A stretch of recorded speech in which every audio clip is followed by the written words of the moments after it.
Oh dear. I hope I make sense.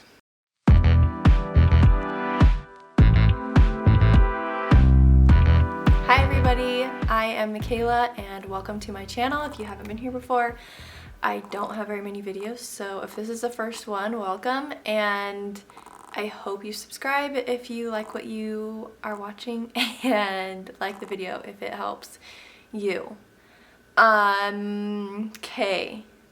I feel like I'm gonna be all over the place because, so I've tried to film this before, like last year, and I just felt like my words were conjumbled everywhere, so I was like, I'm not gonna put it up because I wanted to like help somebody, and so I want to make sense. So last year I wrote a blog post and I wanted to make a video about the exact same thing because blog posts are sometimes harder to find, I feel like, and harder to find the time to just like sit down and read a long blog post. So I wanted to make a video so you can set your phone down or whatever and do what you need to do while listening to it. So here we are. So today we're going to talk about anxiety and fears, and we're going to talk about my specific anxiety and fears that I have dealt with and still deal with. And the main one is called emetophobia. And I guess I'll start first by saying, I guess here's just a trigger warning for you. If you know what emetophobia is, and those things that are talked about within emetophobia trigger you, here is your time to either exit out of the video or just be warned that this is what we're talking about. I'll start with like what emetophobia is, and basically it's the fear of throwing up, throw up, the words throwing up, the sounds, anything that has to do with vomit or throwing up. And to be honest, these words are even hard for me to say, and yeah. So they're triggering for me too, but I try to get through it so I can hopefully help somebody else. So, man, when I was probably 9 or 10, now looking back, I realized that I had this fear that long ago. And when I was younger, I obviously didn't recognize that this was an actual thing or that there was something wrong. Well, I knew there was something wrong, but I didn't know like why or what it was.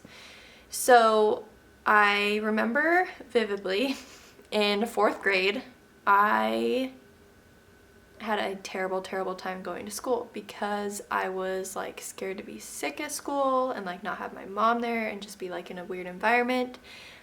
Scared to get sick in front of people. I was nervous that someone else would throw up in front of me because I had that happen before. I didn't want to go. I just wanted to avoid it at all costs. So many times I would just tell my mom I didn't feel well and I didn't want to go to school. But this happened way too often. I had so many absences that like I had to go to school. And so I remember my mom, I'm a 10-year-old, 9 or 10-year-old, and she is like literally bear hugging me, walking me into the school, and I'm just like flailing my arms, crying, yelling, I don't want to go. And like I'm old enough that like that shouldn't happen, you know? And I was just so scared that something was going to happen. I did not want to go in there. But I finally got into class and my teacher came out to me before I walked in and she gave me like a bottle of water, told me that everything was going to be okay. Bless her freaking heart, because oh man. And I walked into the class. I felt really dumb because they're just all like staring at me like, what in the heck are you crying over? Like, it's just school. Like, what's wrong? So that was one of the first experiences that I remember. I also remember that year, I also had to go, I went to the counselor, like with my mom with me in elementary school because of all these issues that I was having, and I never connected the dots that it was to this fear that I had. It was just like, I don't want to go to school, I don't want to be, you know, just trying to like dance around what was actually happening. And then I feel like I was pretty fine after that year. But another thing that I do remember is, and this is not good, I started to form little habits of eating and of taking medicine. And not any medicine that would necessarily be detrimental if I took it, but something that probably wasn't good for my stomach. So I would take like the Pepto-Bismol, like the little chews. They don't taste good at all. I don't know why I would want to eat those. But like almost every night before I would go to bed, I would go in my mom's room, they were in her drawer, and I would get one out and I would chew on one and swallow it. And I did that because I thought in my head that if I did that, then I wouldn't get sick. And that's just not the right thinking. There's a lot of things with these types of like fears that you just don't think logically. Like the fear, I know that everybody doesn't enjoy throwing up. Like that's not an enjoyable experience whatsoever. But it's not just that we don't enjoy, like if we don't like it, it's that there's an extreme, not logical fear associated with it that it like cannot happen, or just we do things that may not be logically right. Hopefully that makes sense. So like I said, I started kind of developing these eating habits, and I wouldn't say that I necessarily had an eating disorder, but I definitely formed habits with food and my relationship with food that were not good, and still I still struggle with this a little bit. But I kind of made myself like a schedule of like how much I could eat. But again, this was kind of not logical either. So I would just say I could eat breakfast, lunch, snack, dinner, and then like a dessert or like a snack. And that's all I could eat. I rarely veered off of that, and most of the time I would just eat breakfast, lunch, dinner, snack. And if I veered off of it, I would be really nervous that I ate way too much and that I was going to be sick.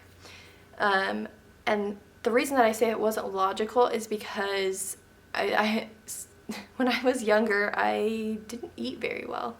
So I would still eat like Pop-Tarts and like literally in middle school, this was my diet. Pop-Tarts for breakfast, 2 of them, both in the package. For lunch, I would go in like the a la carte line and get like a thing of tater tots, a chocolate chip cookie, and a Gatorade. Like that's not healthy. For dinner, I would make I would eat whatever my mom made, which was probably decently healthy, more than my lunch. And then I like always eat dessert, so like brownies, cookies, chocolate, anything. So like I would eat not good at all, things that could make me sick more than like I do now. Like I try to eat more healthier foods now and just focus on like how my body feels.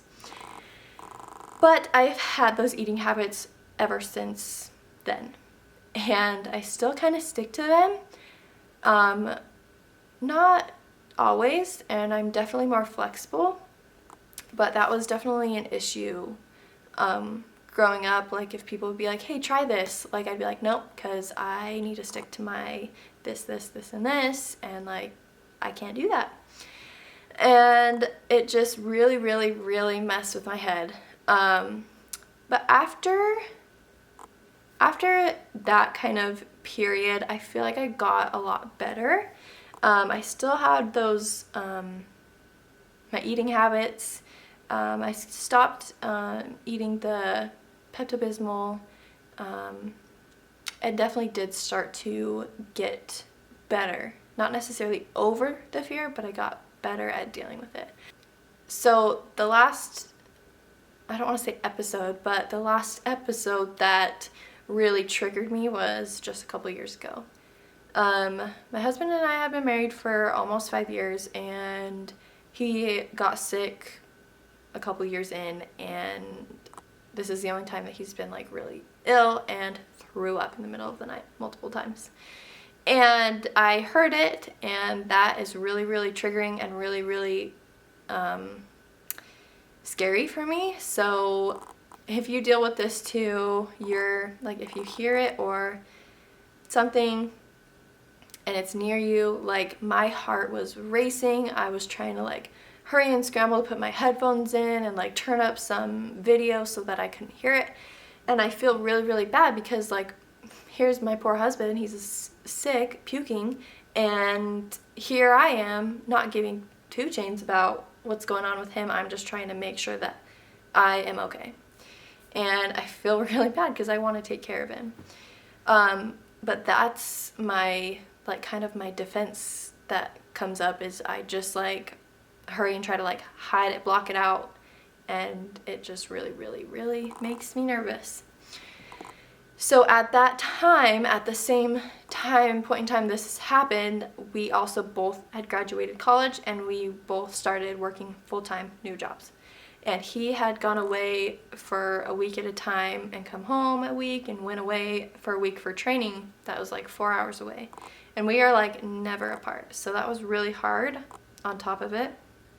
And my job was like a 30-minute commute from my house, which where we live is a pretty far commute, at least for me. I don't like to drive that far for a commute, and it was a really, really bad winter, so I had to drive in the snow, and I was miserable in my job. I didn't like it. I didn't know what I was doing. I felt this anxiety, and it was just like probably one of the lowest points in my life with anxiety and like feeling just like overall not happy. And I didn't attribute it to the experience I had of him getting sick that night. But now that I look back, I know that that is what it was, because after that I was fearful of being like around my husband to even like kiss him. I didn't want to like get sick myself. I was really, really scared about that. And I worried so much that I was going to be sick that I made myself feel ill a lot of the time. Like I was like, oh, like I feel nauseous, like I don't feel good, I just need to lay here. So I was like so sad just like laying on my couch every day, and I'm like, dude, you need to like get up. So after a few months went by, things kind of dwindled down. I slowly got that experience out of my mind. And I got a part-time job, which was nice because work also gives me a lot of anxiety, and so that didn't help on top of it when I got a full-time job. So I got a part-time job, which was nice, and I worked a lot from home. And then after that, I got a full-time job starting last January of 2020. And I was in a lot better headspace. I was running my business, photo, video, and like I've started doing my content creation, which makes me so happy. And this job was really awesome for us because it allowed me to do videography for the full-time job, which is nice. And the people were really great, and it was here locally. I only have like a 10-minute commute, and I was just in a I was in a lot better of place. And so here we are now. That story took a long time, and I am doing well. I do still struggle, definitely, with eating habits, and being around people that are sick is something that I struggle with. I struggle with like raw food, like raw meat, making sure that things are prepared correctly, and you know, just little things that add up to this kind of fear of mine. I think the biggest hurdle for me right now is starting a family. And we are in no way not starting a family because of my fear. I truly, like, being a mom is like my dream, and I'm so excited. We just haven't felt like the time is right, but I'm sure within the next couple years we'll be starting a family, and that makes me like super excited, but it also scares me half to death. And it also, what's hard about that is I follow a lot of people that are similar to age to me, and like on social media, and there's a lot of them that are pregnant right now, and they are talking about like how much they're throwing up, how nauseated they are, oh my goodness, like they had to pull over and throw up out of the car, like all these things that are really, really, really triggering for me. I don't know, I think it'll be interesting once I get to that point, because whether or not I do experience sickness in pregnancy, like I'm going through pregnancy. So that is just the next hurdle in life that I'm gonna go through, and the next one will be like my kids getting sick and having to clean up, throw up on the carpet, and you know what, that just might be Jake's job, because but that is pretty much my story. If you are going through the same thing, I feel for you. It is something that you feel kind of done for, but it's definitely real. I didn't put a name to it until like a couple years ago when I had that big episode pop up, and I was like, this is a real thing. Like, I didn't think it was a real thing. I just thought it was wacko. But I am so glad that people reached out after I posted my blog post about it that also deal with it. And it helped me feel like I wasn't alone, and I hope that this video also helps you feel like you're not alone and that you're not the only one struggling with this. And whatever you're going through, whether you're also going to be having kids in the next couple of years, or if you have dealt with things that I've dealt with in the past and are still dealing with, like, you can do it. Do things that, one, get your mind off of it, two, that make you feel happy, and that nourish your body. So like for me, that is exercise. I was a dancer all growing up, so I feel like that really helped get my mind off of things, and it was an outlet for me. I don't dance anymore, but I've really, really found a love for like weightlifting and exercising. So just moving your body and being grateful for what it does and not thinking about what if, really helps me. Another thing is nourishing your body with good things, good foods, vitamins, things that can make you a healthier and happier person all around. I also do something you're passionate about, like get outside and like go on a hike. Like I love that. We live really close to the mountains, and like just being in the pine trees and like walking outside in the fresh air is, I love that.